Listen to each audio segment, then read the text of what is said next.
evening and welcome to Tucker Carlson Tonight. Lame duck President Barack Obama attempted to salvage his political legacy today with a stop by the Capitol. His mission, fighting the repeal of his eponymous health care law.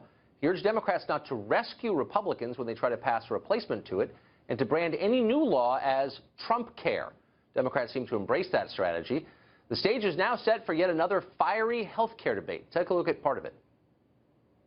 But the first order of business is to repeal and replace Obamacare. We're here today to warn the American people that the Republican plan to cut Medicare, Medicaid, repeal the ACA will make America sick again.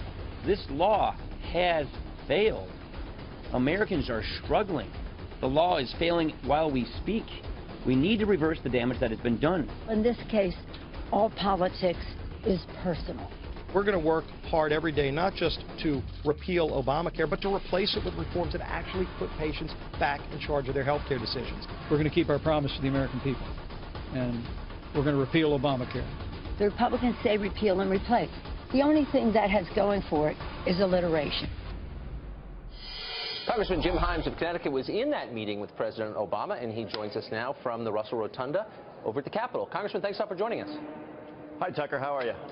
I'm great. So, I mean, just a macro question here. I understand that this is the president's signature achievement as president, has his name on it. And there are probably some things about it that we could all agree are fine. But basically, it's a flawed piece of legislation that the public has never fully embraced. Why are Democrats defending it as vigorously as they are?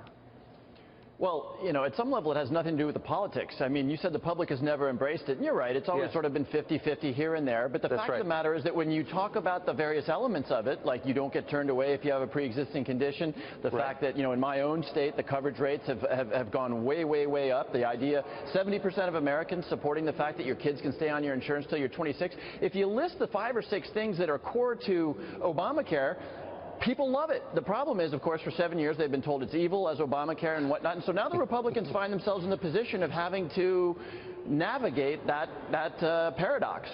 Is that really your argument, that people don't love it because they've been lied to? I mean, people are experiencing Obamacare, and you haven't gotten, the law has not gotten the costs under control. You've conceded that to your own constituents. I just watched a tape of you admitting that. That was the core promise of Obamacare. We're going to get health care costs under control, and it didn't do it. So why not just admit that? So that wasn't the core promise of Obamacare. The core promise of Obamacare was that for the first time in a very long, for the first time ever, the United States would have the ability to cover all of its people. And I will reiterate what I've said. No one, including under Obamacare, has managed to get the cost of the industry under control the way we would like to. But at the end of the day, look, this isn't about who says what or who's, yes, there was a lot of lying, but the fact of the matter is you've got 20 or 30 million Americans out there who have insurance that didn't have it before. You've got seniors who are paying less for their drugs. So, you know, this idea that somehow this thing is a massive failure, that it's crumbling of its own weight, is something that is a bumper sticker that most Americans, and this will be the test, when most Americans, if there is a repeal and no replace, and they realize, oh my God, look at what just happened, they will be infuriated. And this, of course, is why we're hearing from Rand Paul, and, you know, that we can't do repeal, we've got to talk about replace. Okay. I understand you've got a lot vested in this. You voted for it. I'm sure you agree with lots of parts of it. All of that is fine. But you're making a nonsensical argument. You're saying that the public loves Obamacare, but you're also conceding that they don't actually love Obamacare because it's never really gotten above 50%. A law that has transformed the life of every person in this country does not have majority support nationally. That is itself a failure, isn't it? And by the way, why don't they love it if it's so great? I don't understand. Well, look, it's a very complicated thing, and part of the reason they don't love it is because the conservative right wing started out, and you used the word lie, but they started out with death panels, okay? There were going to be panels that decided whether grandma lived or died, right? And every single moment in states that if they had in fact expanded Medicaid, very poor states like Mississippi and Alabama, if they'd expanded Medicaid, they'd have much healthier populations. They didn't do that. So there are people in those states who should have the benefit of it, who haven't experienced it. But I promise you this, Tucker, and look, public perception goes here or there, and it'll move around. Around something as complicated as health care, it's not surprising that it's not up at 70 or 80% approval. But they have, yes, they have been lied to. They were told about death panels. I mean, look, you're a smart guy. You were in business before you went to Congress.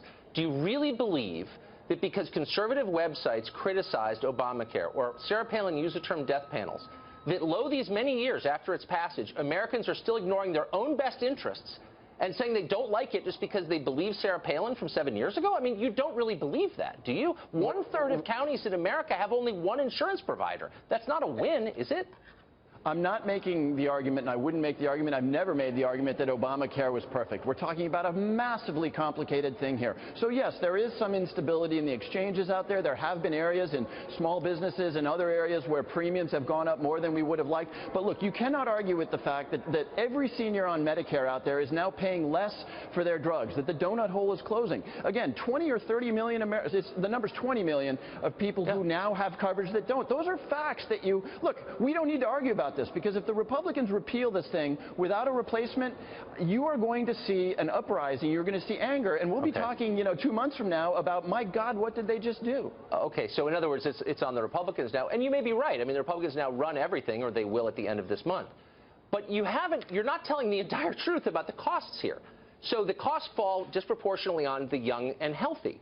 Has it occurred to you that that is the poorest segment of our society? Look at any chart. The poorest people are the youngest, the richest people are the oldest. Obamacare shifts the cost from the young and the healthy, there's the chart right there, to the old and the sick. It is the most regressive possible way to pay for anything, and as a Democrat who believes in helping the needy, I'm surprised you would support something like that. Well, actually, I think you've got it exactly backward. As you know, the poor and the elderly are precisely the populations that are covered by Medicaid and Medicare, respectively. Programs that are highly popular. Right. But by the way, that's, I guess, another obvious question, which is, those programs are very popular. You've never explained why Obamacare is not as popular as Medicare and Medicaid. But anyway, the truth is Obamacare is entering a death spiral in a lot of states precisely because young people have decided it's not in their interest to sign up for it. So that's just a very basic problem, but it's also revealing of the basic unfairness. The poorest people are paying for the richest people to get health care. Well, again, you're just dead wrong about that. The only people who are paying more under Obamacare are the people with incomes over $250,000 who saw a little bit of an uptick on the Medicare payments that they have to make on their passive income, on their interest on their dividends. So you've got it exactly backward. But let's go back to young people, because I think they're really core. Okay, young people, you hate the mandate. The Republicans hate the mandate. I get that. I don't like the idea that the government tells me I don't like the idea that the government tells me what I have to do.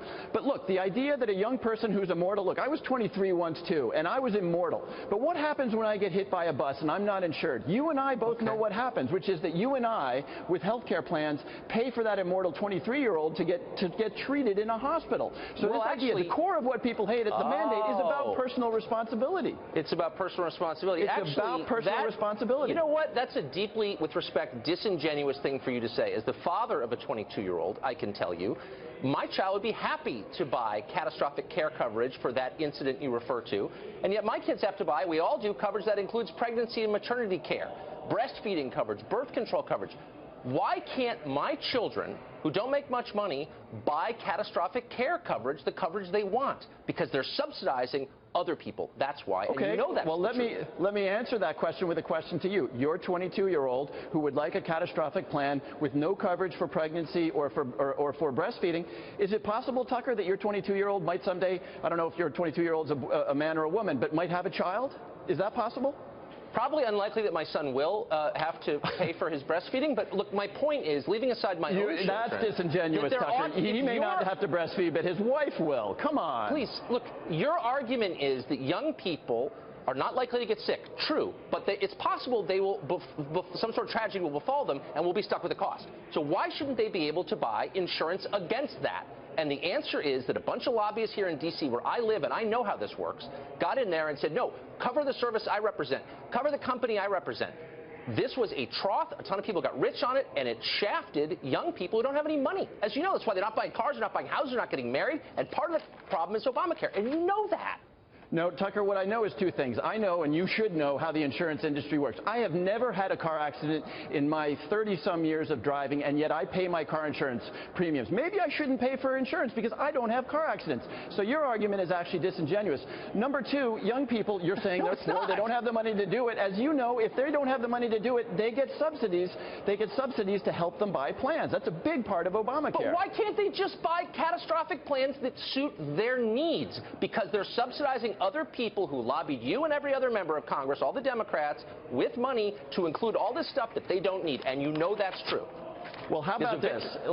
Let's agree on this. So you said your 22-year-old son should not have to pay for maternity care or for the possibility that he may choose to have a child someday. How about if I introduce an amendment that says we'll cut his premiums if he signs a paper that says I will never have children? What do you think about that? Yeah, I think that's the kind of solution that you may come up with, actually. The government telling you how many kids you can have and under what circumstances. How about this? Oh, yeah, yeah. That's where we're going, We might all benefit, I can tell. That's where we're going. Thanks a lot thanks for your game attempt. I appreciate it. All Good right. to see you. Thanks, Tucker.